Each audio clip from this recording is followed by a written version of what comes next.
Materi apa aja yang harus dipelajari untuk anak IPA yang mau SBMPTN tapi linjur atau lintas jurusan ke IPS? Nah, sebelumnya jangan lupa klik subscribe dan turn on notification biar kamu selalu dapat informasi terbaru dari video-videoku selanjutnya. Banyak banget dari kita yang rasa kalau misalnya aku anak IPA terus udah itu mau linjur ke IPS, belajarnya nggak usah terlalu berat sih. Soalnya potensi keterimanya akan lebih besar atau aman-aman aja sih.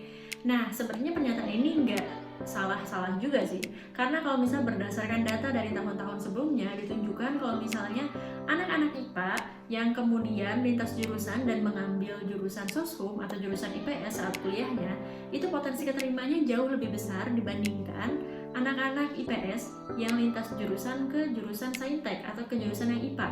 Tapi bukan berarti kamu gak harus belajar. Kenapa? Karena kalau misalnya kayak gitu kan berarti anak IPA yang lintas jurusan ke IPS nggak cuma kamu aja, ada juga anak IPA lain yang pengen lintas jurusan ke IPS.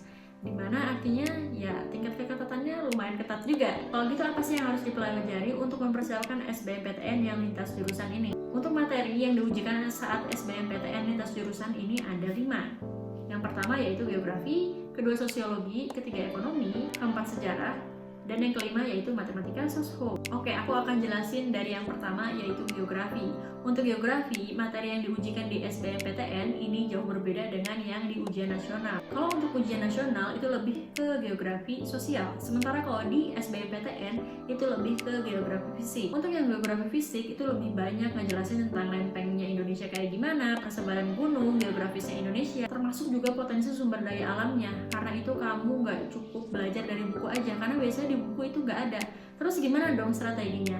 Kamu juga perlu belajar dari tryout online UTBK. Untuk tryout online itu ada di situs mana aja? Di video ini aku udah merekomendasikan 10 situs tryout online terbaik yang bisa kamu coba untuk mempersiapkan UTBK 2022 ini. Mata pelajaran kedua yang diujikan yaitu ekonomi. Untuk ekonomi sendiri, materi apa sih yang biasa keluar? Yang pertama itu tentang permintaan dan penawaran, kemudian pendapatan nasional, kemudian makroekonomi di Indonesia kayak gimana. Kalau kayak gini sebenarnya bisa kamu pelajari di soal-soal latihan, tapi nggak cukup terbatas cuma itu aja. Kamu juga perlu buku penunjang, contohnya kayak buku SKS atau sistem kebut semalam.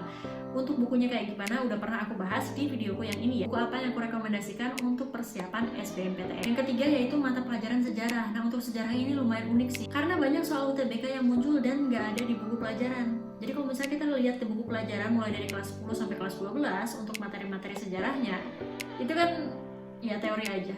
Nah, ternyata ketika di UTBK muncul yang rada unik sih. Misalnya kayak apa sih merek pakaian yang dipakai oleh Soekarno saat memproklamasikan kemerdekaan. Nah, itu nemunya di mana coba? Mau di buku pelajaran kan nggak ada. Nah, karena itu untuk mempelajari sejarah jangan cuma belajar dari buku teks aja, tapi juga bisa sambil dengerin audio di YouTube atau juga belajar online biar nggak mumet. Karena kalau bisa sambil baca, kalau baca buku atau baca buku teks aja itu pasti udah pusing dan stres banget. Terus juga pelajari materi sejarah yang nggak ada di buku sejarah umum, misalnya kayak tentang Renaissance atau juga Perang Dingin. Mata pelajaran yang selanjutnya itu sosiologi. Untuk sosiologi ini nggak sesulit 3 mata pelajaran yang sebelumnya, tapi ya kalau nggak hati-hati ada beberapa juga soal yang menjebak. Tapi kamu sebenarnya mempelajari sosiologi lewat buku-buku atau latihan-latihan soal aja sebenarnya udah cukup. Tapi kalau kamu punya waktu lebih, kamu juga bisa memaksimalkan dengan belajar melalui tryout online yang sudah aku bahas di sini ya.